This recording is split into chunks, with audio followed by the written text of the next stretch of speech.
Rocky Gerung.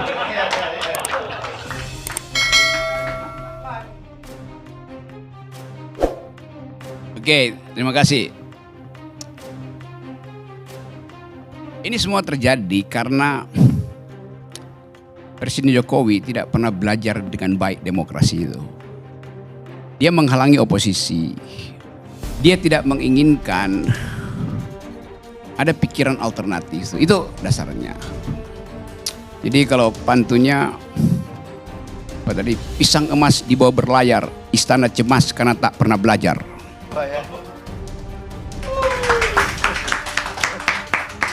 Akibatnya, akibat gak pernah belajar.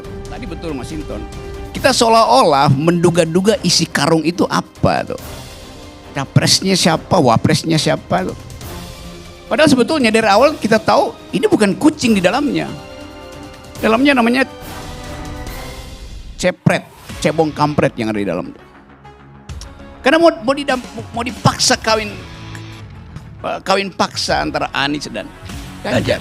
Tadi saya salah baca tuh, saya datang ke sini, saya pikir judulnya Anies, duel Anies Ganjar. Ternyata duet Anies Ganjar. Sial betul. Tapi oke lah, itu blessing in disguise juga, karena artinya kenapa saya tahu bahwa di dalamnya adalah bukan kucing yang kita beli, tapi cebong dan kampret. Karena karungnya karung bolong, udah kelihatan. Gak perlu disembunyikan lagi itu. Jadi coba bayangkan misalnya capek-capek lembaga survei untuk memantau setiap hari detak jantung politik kita.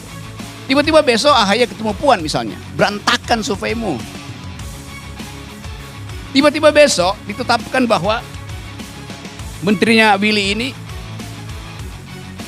tersangka. Kan mau dipanggil. Udah dipanggil. Menteri Kominfo. Berantakan. Tukar tambah lagi, ulang itu.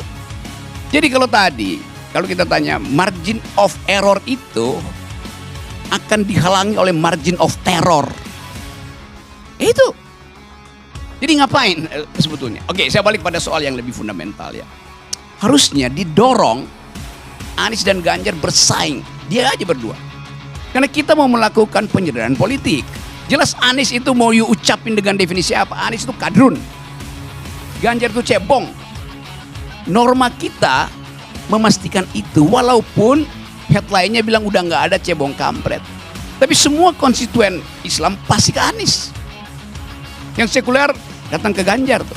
Yang di tengah mekeng, partai sentris, berupaya untuk balancing antara ideologi kiri kanan. Tetapi itu antropologi politik kita adalah bersaing secara ideologis. Nggak mungkin Indonesia dalam 10 tahun ke depan itu 5 kali pemilu itu hilang fasilitas Islam dan fasilitas sekuler. Jadi dorong aja supaya jelas. Jadi kalau pasang Anies dan Ganjar itu sama dengan pasang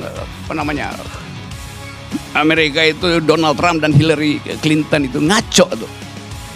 Mending provokasi aja kan. Silahkan tuh. Itu poin dasarnya ada di situ tuh.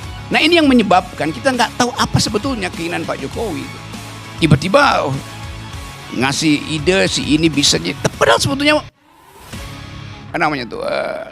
endorsement powernya itu tinggal 7%. Tetapi tentu Pak Jokowi tahu bahwa dia sebagai negarawan udah nggak mau berpikir negarawan, dia mau berpikir sebagai politisi tuh untuk mengamankan dinasti. Nah itu dia mulai keluarin kartu satu-satu tuh. Gua punya sprindik ke Nasdem, gua punya sprindik ke PKB, gua punya sprindik macam-macam, potensial sprindik. Karena dia tahu semua ketua partai ini punya komorbid. Dan semua ketua partai tahu bahwa Pak Jokowi juga belum divaksin. Sama, saling tagih. Itu dasarnya kan. Karena itu cemas versus cemas. Jadinya tuh. Di dalam keadaan itu kita nggak lihat ide untuk dipertengkarkan di medan debat. Kegiatan politik istana apa sekarang? Atau partai politik lato-lato. Lato-lato, laki-laki tolol. Lama-lama tolol gitu. Karena nggak ada ide gitu. Kita mau lihat misalnya seandainya, coba kita uji. Apakah Anies mau batalkan IKN? Kan itu yang ditunggu tuh. Bagaimana mungkin? Demokrat pro IKN kok. PKS pro IKN. Nasdem pro IKN. Kan itu pertanyaan awal supaya ada etika itu. Karena pertaruhan kita adalah soal IKN. Karena itulah legasi Jokowi. Jadi kalau Jokowi mau bilang siapapun presidennya asal dia pro IKN, gue kasih sponsor, gue kasih endorsement. Prabowo apalagi pro IKN pasti itu. Golkar pro IKN. Itu benchmarknya mau dihitung di situ. Pro apa enggak tuh? Anies bilang ya oke, ragu-ragu, jawab aja pro apa enggak. Kan ada presidennya tuh, Anies pro Pulau G. Yang lain boleh dihapus. Tapi Pulau G udah dimulai pembangunannya. Atas dasar presiden itu juga bisa dipakai buat IKN. Pembangunan udah dimulai kok Pak Jokowi. Kenapa mesti dilarang tuh? Tetapi ethical imperatif mau kita uji. Kalau mau bilang perubahan, lakukan sejak sekarang. Ucapkan, saya nggak akan IKN itu diteruskan. Supaya rakyat tahu bahwa yang dibeli dia itu adalah kucing. Bukan kampret. Atau bukan cebong. Jadi ini yang saya maksud. Kita berupaya untuk menghidupkan kembali nalar publik itu. The use of public reason atau public use of reason. Gak ada public use of reason itu. Yang ada kesak-kusuk beginian tuh. Yang setiap hari berubah kan. Jadi saya tidak cemas, bahkan saya berbahagia kalau terjadi kekerasan politik, pertarungan politik, kejahatan politik, biarin aja. Supaya ini betul-betul hilang nih bagian-bagian dungu dari transaksi politik kita. Tetapi pada saat yang sama saya cemas. Ini ada Noel, Willy, Hers, Masinton. Semua adalah player ketika 98. Tapi nggak bisa kasih batas. Bilang kami punya hak sejarah, kami mau susun ulang demokrasi Indonesia. Berdasarkan semangat di 98 tuh. Tapi kalian kan jadi antek doang dari senior-senior kalian kan. Ngapain coba? Ide apa yang ini kalian tunjukkan di situ? Nah ini saya mau tegur sekeras-kerasnya teman-teman ini. Karena nanti kalau kita lupa apa yang disebut the very ideas of democracy, itu kita akan dipakai sebagai alat untuk tukar tambah. Jadi sekali lagi, ujian terakhir. Kalau pemilu tidak mungkin dilangsungkan dengan segala macam alasan tuh. Ekonomi memburuk, potensial, bukan lagi potensial, Rusia udah bilang perang dunia ketiga aja tuh. Lalu diputuskan pemilu akan ditunda. Lalu terjadi kekacauan di daerah yang sekarang sudah mulai. Para bupati udah siap-siap untuk merdeka sendiri kan. Suasana itu, suasana bara sekam. Kita semuanya sekarang duduk di atas rumput kering yang setiap kali kita puntung rokoknya Effendi Ghazali itu langsung terbakar seluruh republik ini kan.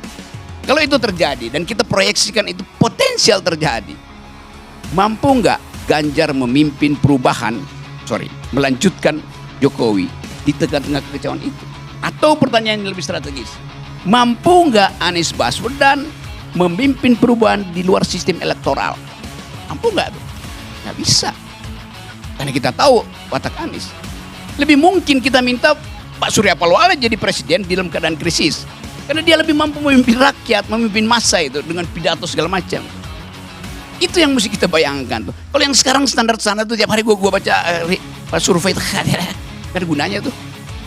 Jadi point of interest kita kembalikan bahwa kita bangsa ini mau mengembalikan etika politik. Itu dasarnya tuh. Dan itu yang kita tuntut, saya dan Pendi ini berupaya terus minta 0% kan supaya nggak ada kasakusuk. Kalau dari awal 0% nggak ada kasakusuk begini. Jadi janji demokrasi itu yang saya tagih sekarang dari Hersi, dari Willy, Masinton, lu juga Noel tuh. Ucapin sesuatu bahwa kita adalah brainchild dari 98. Anak pikiran dari reformasi dan kita tuntut itu sekarang. Bikin batas itu. Nah, kalau itu terjadi, gue dukung kalian berempat jadi calon presiden. Makasih. Tetap 0%. Pertanyaannya, setelah beberapa kali ketemu LBP, apa arahan LBP untuk Rocky Gerung? Dia minta arahan dari saya justru tuh. Apa yang mau terjadi? Karena LBP nggak tahu keadaan di bawah, dia cuma tahu data yang disebut sebagai big data tuh. Dan kita nggak tahu siapa yang supply data itu ke LBP. Itu dasarnya. Jadi soal semacam itu justru yang kita ingin pastikan bahwa ada orang sinis bahwa pasti Rocky Gerung diarahkan oleh LBP itu. Karena saya ngobrol dengan LBP. Pasti Rocky Gerung diarahkan oleh Yusuf Kalla. Saya ngomong dengan Yusuf Kalla. Pasti Rocky Gerung diarahkan oleh Mahfud MD. Karena saya ketemu mereka bicara itu. Pasti diarahkan oleh Gibran karena Gibran datang ke tempat saya tuh. Itu tai kucing semua itu. Yes. Saya nggak ada problem dengan itu. Jadi saya beroposisi dengan Presiden Jokowi. Ngapain beroposisi dengan pembantu-pembantu presiden? Konyol namanya.